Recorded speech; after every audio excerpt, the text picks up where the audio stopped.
Sa mga anak po ng mga OFW, wag mong sisisihin si nanay mo o si tatay mo, bakit parang kulang siya ng oras sa'yo?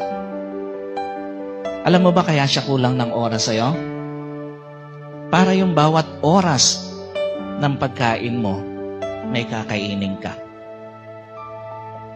Alam mo ba bakit kulang siya ng oras? Para yung oras, sa bawat oras na mag-aaral ka, may pang-aral ka. At alam mo ba bakit kulang sila ng oras sa'yo?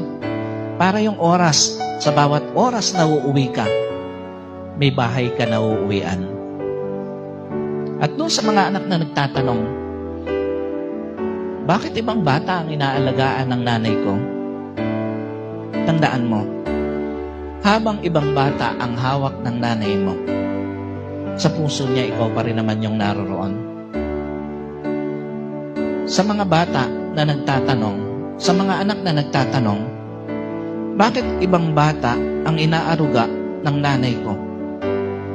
Alam mo ba na habang ibang bata ang inaaruga niya, sa puso niya, ikaw pa rin yung naroroon. Kaya pahalagahan mo bawat sakripisyo ng magulang mo.